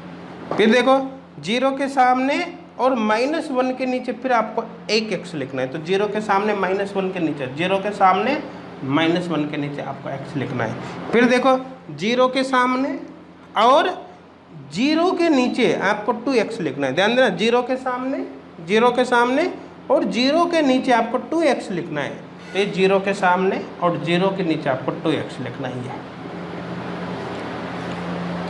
तो कुल मिलाकर 0 के नीचे यहाँ पर कितने x हो गए, 3x हो गए। कैसे, एक x तो 0 के नीचे यहाँ से आया और 2x 0 के नीचे यहाँ से आया, तो 0 के नीचे यहाँ पर टोटल 3x हो गया। मेरे साथ समझ में आ गया होगा। नहीं समझ में आया तो फिर आपको बता रहा हूँ, एक बार यहाँ से वीडियो को फिर प्ले कर लेना, लेकिन डाउट दिमाग में बिल्कुल भी मत रखना, क्योंकि यहाँ पर अपन कंप्लीट एक्सप्लेन कर रहे हैं, उसके बाद आगे इसको कंप्लीट एक्सप्लेन नहीं करेंगे, वहाँ पर जल्दी से बहुत फास्ट चलेंगे, तेज़ी से इलेक्ट्रॉन्स भर दिया करेंगे, बिल्कुल भी टाइम आपको वहाँ पर नहीं लगेगा। इसलिए यहाँ पर जो समझना है सब कुछ समझ लेना। आगे अगर यहाँ पर नहीं समझा तो आगे समझने में काफ़ी दिक्कत यहाँ पर आ सकती है। मेरे हिसाब से क्लियर हो गया होगा। अब देखो ध्यान देना, L की वैल्यू हो गई 0। अब L की वैल्यू कितनी करनी है, -1। L की वैल्यू कितनी करनी है, -1। देखो इसी में चेंज कर देता हूँ मैं, ध्यान देना, इसी में चेंज कर दो। L की वैल्यू -1 करनी है, L की वैल्यू -1। अब देखो मैं इसको यहाँ से शुरू कर देता हूँ। L की वैल्यू -1 कैसे कर सकते हैं यार, देखो एक इलेक्ट्रॉन आप इसमें भरो और एक इसमें भरो, एक इसमें भरोगे एक इसमें भरोगे तो -1 हो जाएगी। तो मैं इसको यहाँ से शो कर देता हूँ, इस तरह से बता देता हूँ। एक को मैं इधर बता देता हूँ, ये +1 और 0 -1, इसको हटा देते हैं। अब एक इलेक्ट्रॉन इसमें और एक इसमें भरो, तो यही तो केस बन गया। इलेक्ट्रॉन तो फिक्स हो गया कि एक इसमें भरोगे एक इसमें भरोगे तो 0 -1 -1 आ जाएगा, 0 + -1, तो यहाँ पर -1 आएगा। एक इसमें भरो एक इसमें भरो। अब दोनों को सेम स्पिन के साथ भर सकते हो, अपोजिट स्पिन के साथ भर सकते हो, मतलब +α 1, minus of I minus of -1, plus of minus of 0, minus of plus of 0। तो कुल मिला के पॉसिबिलिटी यही होगी ना, ये पॉसिबिलिटी होगी। तो केवल इलेक्ट्रॉन्स बढ़ना, यहाँ पर x भर के देखना ही आपको। यहाँ पर देखो plus of minus of plus of 2 बार 0 0 आएगा, इसलिए 2x हो गया। मतलब वो सब कुछ वही है, केवल पहले इलेक्ट्रॉन या तब या हो गया। तो सब कुछ सेम है या नहीं। तो कुल मिलाकर अब एल इक्वल -1 के सामने चलना है, -1 के सामने मतलब इसमें, और एस की वैल्यू क्या है उसके नीचे आपको देखना है। तो कुल मिला के -1 के सामने 1 के नीचे, -1 के सामने 1 के नीचे x होगा, x, -1 के सामने -1 के नीचे x, तो -1 के सामने -1 के नीचे x, और -1 के सामने और इस 0 के नीचे 2x लिखना है। तो -1 के सामने 0 के नीचे 2x आपको लिखना है। देखो यहाँ पर कुछ समझ में आ रहा होगा। देखो जो x की वैल्यूज +1 में आई है, बिल्कुल वही वैल्यूज -1 में भी आ रही है। देखो ये x 2x x, सीधा सीधा कॉन्सेप्ट है। 0 के बाद ये रिपीट होते हैं। आप चाहो तो डायरेक्ट बिना बनाए ही भर दो, कोई फर्क नहीं पड़ता। बिना कुछ सोचे समझे भर दो, कोई फर्क नहीं पड़ता। केवल आप 0 तक चलो, उसके बाद हमेशा रिपीट होता है। जो +1 में आए वही -1 में आएगा, जो +2 में आए वही -2 में आएगा। अगर +3 होता तो जो +3 में आता वही -3 होता। अगर +4 भी होता तो जो +4 में आता वही -4 में आता। करने का मतलब है नीचे भरने का कोई फायदा नहीं है। लेकिन एक बार एक केस को तो कंप्लीट एक्सप्लेन कर लेते हैं, ताकि कभी भी कोई डाउट आपके नहीं रहे। अब देखो L की वैल्यू -2 करनी है। L की वैल्यू कितनी करनी है? -2। तो इसी में चेंज करके बता दो आपको। L की वैल्यू -1 वाला केस तो वही गया। अब L की वैल्यू -2 करनी, इसको तो हटा देता हूँ यहाँ से 0 वाले को। अब देखो L की वैल्यू कितनी करनी? -2। L की वैल्यू -2 करनी है, तो कैसे करोगे? चलो इसको तो मैं अलग से बता देता हूँ। यहाँ पर L इक्वल -2 आपको करना है, -2। देखो ये +1 0 -1, L की वैल्यू -2 करनी है। 2 इलेक्ट्रॉन्स आपको बढ़ने हैं, तो भाई दोनों इलेक्ट्रॉन्स को आपको इसी में बढ़ना पड़ेगा। और एक ही ऑर्बिटल में 2 इलेक्ट्रॉन भरोगे तो स्पिन अपोजिट होगी। अब चाहो तो आप ऐसे भर दो या फिर ऐसे भर दो, उससे कोई फर्क नहीं पड़ता, क्योंकि ये डिजनरेट है। इनको अलग अलग काउंट नहीं करेंगे। इनके लिए s = 0 और केवल एक x ही काउंट होगा, क्योंकि ये दोनों क्या है? डिजनरेट है, डिजनरेट। तो कुल मिलाकर L -2 में केवल s 0 आएगा, s 0 आएगा। तो देखो L -2 इसके सामने और s 0 आ रहा है, तो 0 के नीचे, तो -2 के सामने 0 के नीचे केवल एक बार x। तो देखो जो +2 में आया वही -2 में आ रहा है, सेम आ रहा है नहीं आ रहा। इसलिए मैंने कहा है कि 0 के बाद रिपीट होता है, उनको भरने की आवश्यकता नहीं। भरोगे तब भी क्या फ़ायदा है, सेम आना है ना। या फिर भर भी दो तो कैलकुलेशन मत करो। क्यों? क्योंकि कैलकुलेशन करने का कोई बेनिफिट नहीं है। क्यों? क्योंकि जो +1 में आएगा वही -1 में आएगा, जो +2 में आएगा वही -2 में आएगा, जो +3 में वही -3 में, जो +4 में वही -4 में आएगा। इसलिए अलग अलग कैलकुलेशन की कोई आवश्यकता यहाँ पर नहीं है। समझ में आ रहा है नहीं आ रहा? ठीक है ना। अब चलो ये टेबल बन गई। टेबल बनाना मेरे हिसाब से क्लियर हो गया होगा। अभी तक हमने क्या क्या देखा? सबसे पहले Lmax की कैलकुलेशन करो। Lmax की कैलकुलेशन करते समय इलेक्ट्रॉन्स को लोवेस्ट स्पिन मल्टीप्लिसिटी के साथ भरो, मतलब 1 2 3 4 5 6 इस तरह से पेयरिंग करते हुए इलेक्ट्रॉन्स को बढ़ते चलो और L की वैल्यू काउंट करो। Lmax आ गया तो उससे Ml की वैल्यू काउंट कर लो, तो +L2 -L हो जाएगी। ठीक है। फिर मैक्सिमम वैल्यू ऑफ S, मतलब Smax की वैल्यू कैलकुलेट करो। Smax की वैल्यू कैलकुलेट करते समय क्या करना है? हाईएस्ट स्पिन मल्टीप्लिसिटी के साथ इलेक्ट्रॉन बढ़ना है। पहले इलेक्ट्रॉन सेम स्पिन के साथ हाफ फिल्ड होने तक इलेक्ट्रॉन बढ़ना है, उसके बाद पेयरिंग करनी है, मतलब 1 2 3 इस तरह से, फिर 4 5 6 इस तरह से आपको चलना है। पहले एक एक बढ़ना है, फिर हाफ फिल्ड होने के बाद पेयरिंग करनी है। Smax से ऐसे आ जाएगा। Smax से Ms की वैल्यू कैलकुलेट कर लो, तो +2 माइनस +S2 - S होगी, +S2 - S। ठीक है। फिर एम एस की वैल्यू आपके पास आ गई, एम एल की वैल्यू आपके पास आ गई, उसके बेसिस पर आपने टेबल बना ली। टेबल बना ली, अब इस टेबल में आपको एक्स भरना है, एक्स कैसे भरना है वो सब कुछ आपके समझ में आ गया होगा, किसी को भी कोई डाउट यहाँ पर अब नहीं होगा। अब अपने पास ये टेबल बन गए। देखो अभी आपको देखने में तो ऐसा लगेगा कि ऐसे तो इसमें बहुत सारा टाइम लगेगा, लेकिन मैं आपको बता रहा हूँ टाइम नहीं लगता, बहुत फास्ट हो जाते हैं। अभी हम एक तरह से इसको सीख रहे हैं, अभी प्रैक्टिस नहीं कर रहे, अभी केवल सीख रहे हैं, ठीक है ना। सीखने में टाइम जरूर लगेगा, लेकिन एक बार जब आपके ये अच्छी तरह से कॉन्सेप्ट क्लियर हो जाएंगे तो उसके बाद चुटकी में ये क्वेश्चन सॉल्व होंगे, कोई भी टाइम आपको यहाँ पर नहीं लगेगा, ठीक है ना। अब देखो आपको क्या करना है, यहाँ तक समझ में आ गया ना, आगे क्या करना है। देखो ये L की वैल्यू है, ये S की वैल्यू है। अब यहाँ पर देखो ध्यान देना, L 0 1 2 3 4 5 6 7, यहाँ पर टर्म कौन सी होगी, टर्म होगी S P D H G H I K। अब देखो ये L की वैल्यू 2 पर टर्म कौन सी, D, तो इसके सामने आप लिखो यहाँ पर D। देखो L की वैल्यू 2 है इसलिए टर्म कौन सी आएगी, D, यहाँ पर आप लिखो D। अब देखो ध्यान देना, इन कॉलम में जो x है ना उनको एक एक बार काटो, यहाँ पर कोई x है ही नहीं, यहाँ पर कोई x है ही नहीं, केवल यहाँ पर x है, तो इसको आपने काट दिया यहाँ से यू, ठीक है ना। इसके अलावा और x है क्या, नहीं है, तो यहाँ पर देखो जो x है उसको काट दिया। x कितनी बार कटा, केवल एक बार कटा, तो इसलिए यहाँ पर आप ऊपर लिखो 1, यहाँ पर आप लिखो 1, यहाँ पर कितना लिखना है 1। कैसे लिखा समझ में आएगा ना, x एक बार कटा। अब एक बार ध्यान देना, पहले x को u काटो फिर u काटो, पहले u काटो फिर u काटो, पहले u काटो फिर u काटो, ठीक है ना। पहले x को इस तरह से काटना है फिर u काटना है, ये हमेशा ध्यान रखना। तो x एक बार u कटा, तो इसमें एक बार कटा है ना, तो एक एक x नीचे भी काट दो आप, ये और ये, समझ में आ गया। फर्स्ट केस क्लियर है। अब देखो इसके अंदर और कोई x बच रहा है क्या, नहीं है, क्योंकि जो था वो कट चुका। इसका मतलब है इस रो का काम कंप्लीट खत्म हो गया, अब इससे अपन को कोई लेना देना नहीं है, समझ में आ रहा है। अब चलो आप L की वैल्यू 1 पर, ठीक है। L की वैल्यू जब 1 पर आप चलोगे तो देखो L की वैल्यू 1 पर टर्म क्या है, P है, तो इसके सामने आप यहाँ पर लिखो P, इसके सामने क्या लिखोगे, यहाँ पर P आप लिखोगे, समझ में आ रहा है। तो L की वैल्यू 1, इसके सामने आ रहा है P, यहाँ पर लिख दो P।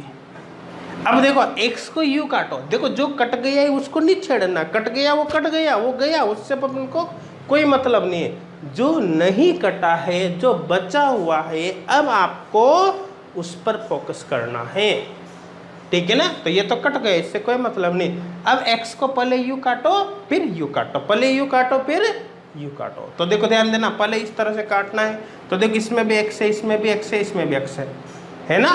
तो काटो, ये काटा 1, ये काटा 2, ये काटा 3। अच्छा एक बार में एक x से ज़्यादा नहीं काटना, ऐसे नहीं कि इसमें 4 x आ जाता तो चारों का आप एक बार में काट दो, ऐसे नहीं काट दो, एक बार में केवल एक x आपको काटना है। तो इसमें काटा, इसमें काटा, इसमें काटा, कितने x कटे, 1 2 3 x कटे, तो यहाँ पर 3 लिखो, 3x कटे इसलिए यहाँ पर 3 लिखो। तो पहले काटा 1 2 3 काट दिया, 3x कटे इसलिए यहाँ पर 3 लिख दिया, ठीक है। अब देखो इसमें मैंने कहा ना पहले u काटो x को फिर u काटो, पहले u काटो फिर u काटो। इसमें x कट गया u, इस वाले प्रोसेस के दौरान x कटा, इसमें कटा है तो इसमें भी काटो ये, ठीक है। इसमें तो है ही नहीं, इसमें भी x कटा है, इसमें कटा है, तो देखो ये तो पहले कट गया था, इससे मतलब नहीं है। अब जो नहीं कटे उन पे सोचो, यहाँ पर x कटा है, भी कटा है तो इसमें भी काटो, यहाँ पर भी x कटा हुआ है तो इसमें भी काटो। तो मैंने कहा ना पहले u काटो फिर u काटो, समझ में आ गया। अब क्या इसमें x बचा हुआ है, इसके सारे x खत्म हो गए, देखो ये भी कट गया, ये दोनों कट गए, ये भी कट चुका है, कट गया, इसमें x नहीं बचा। अगर बचता तो फिर देखते हैं अपन आगे और एग्जाम्पल लेंगे जब समझ में आ जाएगा। अभी u काटने पर इसमें अब कोई x नहीं बचा ना, नहीं बचा, मतलब इस रो का काम भी हो गया, L = 1 वाला काम भी अपना खत्म हो गया, समझ में आ रहा है। अब L = 0 पर देखो भाई, एल इक्वल 0 पर देखो, एल इक्वल 0 पर देखो, क्या कोई एक्स बच रहा है? बच रहा है तो सोचो उसके बारे में, नहीं बच रहा हो तो छोड़ दो, अपना काम हो गया। तो पहले देखते हैं, ये कट गया, ये दोनों कट गया, ये भी कट गया, लेकिन एक एक्स बचा हुआ है ना, बचा हुआ है मतलब अभी हमारा यहाँ पर काम है, अभी हमारा पूरा काम नहीं हुआ, अभी आपको यहाँ पर आगे भी देखना है। समझ में आ रहा है? तो आगे क्या करोगे देखो, ध्यान देना आप, देखो समझना, इसमें एक्स है ही नहीं, इसमें एक्स नहीं, केवल यहाँ पर एक्स है, तो पहले यू काटो फिर यू काटो। अब इसमें यू चलेंगे अपन, तो देखो यहाँ पर है ही नहीं, यहाँ पर एक एक्स से काटो, इसमें भी नहीं है, तो केवल एक ही है ना, इसलिए एक बार कटा। और एल की वैल्यू 0, एल की वैल्यू 0 पर एस आएगा यहाँ पर, तो एस, एक ही एक्स कटा है इसलिए यहाँ पर ये। फिर समझना, एल की वैल्यू 0 है, एल की वैल्यू 0 इसलिए यहाँ पर ऐसे लिख दिया, केवल एक एक्स कटा है यहाँ पर, क्योंकि ये तो पहले कट ही चुके थे, केवल एक एक्स कटा है, ये वाला, इसलिए यहाँ पर केवल 1 ऐसा आया। अब यू काटो तो यू भी काटो, नीचे तो काटने के लिए कुछ बचा ही नहीं, तो छोड़ दो। समझ में आ रहा है? ये अपने पास हो गया। तो यहाँ पर टर्म बनी कौन सी? 1D 3P 1S, ये टर्म यहाँ पर बनी है।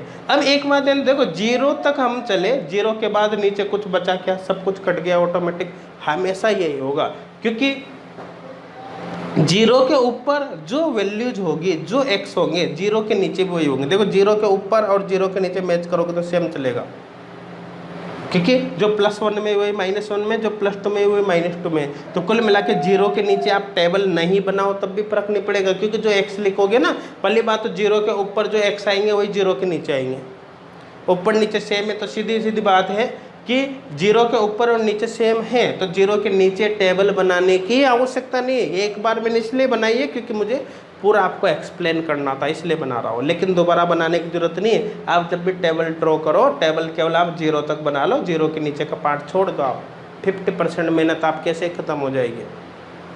समझ में आ रहा है ना? क्योंकि सेम बनते हैं और सारे एक्स ऑटोमेटिक कट जाते हैं वाकई, इसलिए बनाने की जरूरत नहीं। अब देखो यहाँ पर टर्म है 1D 3P 1S, ये टर्म यहाँ पर है, कौन कौन से भाई? 1D 3P 1S, ये तो समझ में आ गया सबको, ठीक है ना? ये टर्म यहाँ पर है। अब देखो ध्यान देना, ये जो टर्म है इसमें क्या J की वैल्यू है, क्योंकि टर्म सिंबल को तो अपने से लिख दे 2s + 1 LJ, इसमें देखो 2s + 1, इस पर मल्टीप्लिसिटी आ गई, इसमें L भी आ गया टर्म, लेकिन J की वैल्यू यहाँ पर अभी नहीं लिखी है, तो आप इससे केवल ये निकाल सकते हो, J इस टेबल के थ्रू आप फाइंड नहीं कर सकते। अब देखो अगर J की वैल्यू भी आपको यहाँ पर चाहिए तो आप कैसे करोगे, देखो समझना। देखो सबसे पहले यहाँ पर मैं टर्म लेता हूँ जैसे 1D। अब देखो ये जो ऊपर वैल्यू लिखी होती है वो किसकी होती है? 2s + 1 की होती है भाई। 2s + 1 के स्थान पर कितना रहा है? 1, तो यहाँ से देखो 2s इक्वल कितना होगा? 1 - 1, ये इधर जाते -1 0, तो s इक्वल यहाँ पर हो जाएगा 0, तो s की वैल्यू यहाँ पर आ गई 0। अब देखो d यहाँ पर टर्म है, तो d यहाँ पर टर्म है तो अपन को पता है क्या होगा? SPD FG, इस तरह से लोगे ना, SPD 0 1 2, इसका मतलब है d टर्म होगी तो l की वैल्यू यहाँ पर 2 होगी, हो गया ना? l इक्वल 0 1 2 3 4, इस तरह से SPD FG, तो कुल मिलाकर क्या हो गया? अगर l की वैल्यू 2 है तो टर्म क्या होगी? d, मतलब ये कह दो d टर्म है तो l की वैल्यू 2 होगी, तो d टर्म है इसलिए l की वैल्यू 2। अब j की वैल्यू देखोगे, j की वैल्यू l - s तो l + s होती नहीं होती, l की वैल्यू आपके पास आ गई, s की वैल्यू आपके पास आ गई। l की वैल्यू कितनी? 2, s की वैल्यू कितनी? 0, तो हो गया 2 - 0 तो 2 + 0, तो कुल मिला के यहाँ पर 2 2 2 मतलब 2, j इक्वल यहाँ पर हो गया 2, j इक्वल 2 हो गया, तो यहाँ पर जो टर्म है वो कौन सी होगी? टर्म कंप्लीट टर्म यहाँ पर होगी 1D2। तो कुल मिलाकर जो 1D है उससे तो केवल एक ही टर्म बन रही है इंक्लूडिंग J वैल्यू, 1D से केवल एक ही टर्म बन रही है 1D2, इसके अलावा और कोई टर्म यहाँ पर नहीं बन रही। देखो नेक्स्ट कौन सा है? 3P। देखो इसके लिए J की वैल्यू फाइंड करते हैं, कितने आती है चलो देखते हैं। 2s + 1 इक्वल, अब अलग से कैलकुलेशन बता दिए, सब करने की दोबारा जरूरत नहीं, अलग से बता देता हूँ। 2s + 1 इक्वल कितना है भाई? 3। 2s + 1 क्या कितना आ रहा? 3। है ना, क्योंकि अपन लिखते हैं ना टर्म कैसे लिखते हैं 2s + 1 LJ। तो 2s + 1 के स्थान पे 3 आ रहा है, तो 2s + 1 = 3, तो 2s = 1 हो गया, तो s इक्वल हो गया यहाँ पर सॉरी इस 1 को इधर भेजो, तो 2s इक्वल यहाँ पर हो जाएगा 3 - 1 = 2, तो s इक्वल होगा 2/2 = 1। तो s इक्वल यहाँ पर हो गया 1। डायरेक्ट इसी के बेसिस पे लिख दूँ 2s + 1 इक्वल यहाँ पर हो गया कितना 3, तो s इक्वल यहाँ पर हो गया 1। अब देखो p है तो l की वैल्यू होगी 1, p पर l की वैल्यू 1 होगी, तो यहाँ पर l की वैल्यू हो गई 1, यही लिख दूँ l = 1, ठीक है ना। तो s = 1 आ गया, l = 1 आ गया, तो j इक्वल क्या होगा l - s to l + s, l - s 1 - 1 1 - 1 0 1 + 1 2, तो 0 से 2 तो 0 1 2, ये j हो गया। समझ में आ गया कैसे किया है ना, इसके अकॉर्डिंग, ठीक है। अब देखो ध्यान देना, तो यहाँ पर टर्म हो गए 3p 0 3p 1 और 3p 2, ये j की वैल्यू कैलकुलेट कर ली और हमने देख लिया 3p से यहाँ पर ये टर्म बनेगी 3p 0 3p 1 3p 2, ये हो गए, ठीक है ना। अब हमारे पास क्या बचा भाई, यहाँ पर हमारे पास और क्या बच रहा है, यहाँ पर देखो हमारे पास यहाँ पर बच रहा है कौन सा 1s को भी देख लो भाई 1s। देखो यहाँ से जब हम कैलकुलेट करेंगे तो क्या होगा, देखो 2s + 1 के स्थान पे 1 आ रहा है, तो इसका मतलब s = 0 होगा, s = 0 होगा। देखो यहाँ पर टर्म आ रही है s, इसका मतलब l = 0 होगा, क्योंकि s टर्म पर मतलब l की वैल्यू 0 हो तभी टर्म s बनती है। तो यहाँ पर j की वैल्यू कितनी होगी, देखो l की वैल्यू 0 है, s की वैल्यू भी 0 है, तो l - s 0 - 0 0 0 + 0 0 मतलब 0 to 0 मतलब 0, j की वैल्यू होगी 0, तो यहाँ पर कौन सी होगी 1s से जो टर्म बनेगी 1s 0 यहाँ पर बनेगी, ये समझ में आ रहा है। तो कुल मिलाकर अब सब कुछ क्लियर हो गया होगा। यहाँ पर जो टर्म बन रही है देखो 1d से तो कौन सी बनी 1d2 ये, और यहाँ पर हो गया देखो 3p पे कौन सी टर्म है 3p में 3p 0 3p 1 3p 2, तो यहाँ पर 3p 1 0 3p 1 3p 2 3p 2, समझ में आ रहा है ना। और कौन सा है भाई 1s से यहाँ पर कौन सी टर्म बने 1s 0 1s। तो कुल मिलाकर जो P2 कन्फिग्रेशन है, इस P2 कन्फिग्रेशन के लिए जो total number of term symbol है वो ये है, ध्यान देना P2 कन्फिग्रेशन के लिए total number of term symbol ये है, ये हो गया ये हो गया ये हो गया, ये P2 कन्फिग्रेशन के लिए total number of term symbol यहाँ पर हमारे पास आ गए। कैसे कैलकुलेट किए सब कुछ आपके समझ में आ गया होगा। नहीं समझ में आया, थोड़ा समझने में कम आया तो एक बार वीडियो को दोबारा प्ले करो, लेकिन एक बार एक एक कॉन्सेप्ट को समझना बहुत ही ज़्यादा ज़रूरी है, क्योंकि एक बार समझ में आ गया आगे कुछ भी नहीं, फिर आगे सब कुछ बहुत ही आसानी से आप सॉल्व कर सकते हो। क्लियर है यहाँ तक, समझ में आ रहा है यहाँ तक, ठीक है ना। अच्छा ये अब जो टोटल टर्म सिंबल है, कुल मिलाकर P2 कन्फिग्रेशन के लिए जो टोटल टर्म सिंबल है वो ये आ गया। तो P2 कन्फिग्रेशन के लिए टोटल टर्म सिंबल कौन कौन से हो गए 1d2 हो गया, 3p0 3p1 3p2 और 1s0, ये टोटल टर्म है सिंबल है 1 2 3 4 5। समझ में आ रहा है ना। एक्चुअली मैंने आपको पहले बता दिया कि प्रत्येक टर्म सिंबल एनर्जी लेवल को रिप्रेजेंट करता है, प्रत्येक टर्म सिंबल एनर्जी लेवल को रिप्रेजेंट करता है। हालांकि मैं आपको बता देता हूँ कि ये जो टर्म सिंबल है ना, जैसे ये यहाँ पर देखो कितने टर्म सिंबल बने 1 2 3 4 5, तो यहाँ पर 5 एनर्जी लेवल बन गए। इस तरह से करने का सीधा सीधा मतलब ये है कि जो P2 कन्फिग्रेशन है, P2 कन्फिग्रेशन से पहले अपन ने कितने टर्म बनाए 3 1 2 3 ये बनाए ना, तो यहाँ पर 3 एनर्जी लेवल बनेंगे ये। अब इनमें से देख लो, मान के चलो कि यहाँ पर जो D 1D है, 1D से केवल एक टर्म बन रही कौन सी 1D2। 3P से कितनी बन रही है 3 टर्म बन रही है। कहने का मतलब 3P का जो इनमें टर्म सिंबल होगा, 3P का जो एनर्जी लेवल होगा उसके अंदर 3 सब एनर्जी लेवल फिर होंगे ये। इसी तरह से 1s से केवल एक बन रहा है तो 1s के अंदर केवल एक सब एनर्जी लेवल है। ठीक है ना। लेकिन ये जो एनर्जी लेवल बनेंगे कुल मिलाकर यहाँ पर P2 से कितने बन गए फाइनली देखा जाए तो 1 2 3 4 5, ये 5 एनर्जी लेवल बन गए इस तरह से। लेकिन ये जो एनर्जी लेवल बने ना ये 5, ये एनर्जी लेवल भी फर्दर स्प्लिट हो जाते हैं। मतलब इन एनर्जी लेवल्स के अंदर और छोटे छोटे एनर्जी लेवल और बनते हैं जो डिजनरेट रहते हैं, जो कि इलेक्ट्रिक और मैग्नेटिक फील्ड में फर्दर स्प्लिट होते हैं। आगे अपन बात करेंगे जीमान इफेक्ट, स्टार्क इफेक्ट में, ठीक है ना। तो यहाँ पर तो मेरे हिसाब से क्लियर हो गया होगा, आपके किसी तरह का कोई डाउट ही अब नहीं होगा। तो देखो ध्यान देना, एक्चुअली होता क्या है कि जो D2 है ना, इन ये जो टर्म है ना इनके आगे स्प्लिटिंग होती है। तो देखो ध्यान देना, ये हो गया 2s+1 2s+1 Lj term is further split further split according to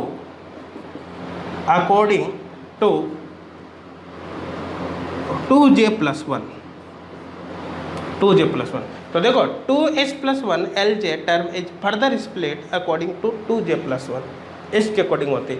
जे की वैल्यू की नीचे वाली होगी, इसका सीधा सीधा मतलब है जो 1D2 टर्म होगी वो 2j+1 के अकॉर्डिंग स्प्लिट होगी ना। तो देखो कैसे होगी, 2j+1, जे की वैल्यू कितने आ रही है 2, जे के स्थान पर जे यही है ना नीचे वाला, जे के स्थान पर 2 आ रहा है, यहाँ पर हो गया 2 × 2+1 इक्वल हो गया 5। करने का सीधा सीधा मतलब है कि जो ये एनर्जी लेवल होगा कौन सा 1D2 एनर्जी लेवल होगा, इसके अंदर भी छोटे छोटे एनर्जी लेवल्स की संख्या 5 होगी, 5 होगी। इसी तरह से देखो यहाँ पर 3p0 की बात करें तो 2j+1, जे के स्थान पर 0 रखो तो 2 × 0+1 डायरेक्ट लिख दो 2j+1 इक्वल यहाँ पर कितना हो जाएगा, जे के स्थान पर 0 रखो 1। मतलब इसकी कोई स्प्लिटिंग नहीं होगी, इसमें केवल एक ही एनर्जी लेवल है और कोई एनर्जी लेवल नहीं है। 3p1 की बात करें तो जे की जगह पर कितना है भाई, जे की जगह पर अब 1 आएगा तो 2 × 1+1 3 यहाँ पर हो जाएगा।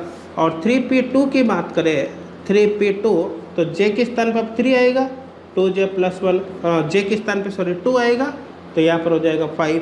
और नेक्स्ट है कौन सा 1s0, जे के स्थान पर 0 आएगा तो 2j+1 इक्वल यहाँ पर होगा 1। तो करने का मतलब है जो P2 कन्फिग्रेशन है उस P2 कन्फिग्रेशन की अगर बात करें तो देखो ध्यान देना, इसके अंदर कितने 5 एनर्जी लेवल, इसमें 1 है, इसमें 3 है, इसमें 5 है, इसमें 1 है। टोटल जो एनर्जी लेवल होंगे ना फाइनली वो कितने हो गए 5 1 6 और 3 9 5 14 1 15। करने का मतलब P2 कन्फिग्रेशन की अगर बात की जाए, P2 कन्फिग्रेशन की अगर बात की जाए तो इसमें फाइनली छोटे छोटे जो एनर्जी लेवल बनेंगे वो टोटल 15 एनर्जी लेवल्स यहाँ पर बन जाते हैं। कितने एनर्जी लेवल्स बन जाते हैं 15 एनर्जी लेवल्स बन जाते हैं। देखो प्रत्येक एनर्जी लेवल जो यहाँ पर बनता है ना वो एक इलेक्ट्रॉनिक कन्फिग्रेशन को रिप्रेजेंट करता है। इसका सीधा सीधा मतलब है कि P2 कन्फिग्रेशंस जो है या मैं कहूँ p ऑर्बिटल्स के अंदर 2 इलेक्ट्रॉन्स को 15 टाइम्स 15 प्रकार से बढ़ सकते हो। ध्यान देना P2 कन्फिग्रेशन मतलब p ऑर्बिटल्स के अंदर 2 इलेक्ट्रॉन्स का 15 टाइप्स 15 प्रकार से भर सकते हो। देखो इसको इस तरह से समझो, आप इस तरह से समझो, ये P2 कन्फिग्रेशन, ये P2 कन्फिग्रेशन। अब देखो P2 कन्फिग्रेशन में सबसे पहले अपन ने कौन कौन सी टर्म लिखी, सबसे पहले यहाँ पर टर्म लिखी अपन ने कौन कौन सी भाई, एक तो 1D, फिर इसमें टर्म कौन सी लिखी 3p, फिर कौन सी लिखी 1s। समझ में आ रहा है ना।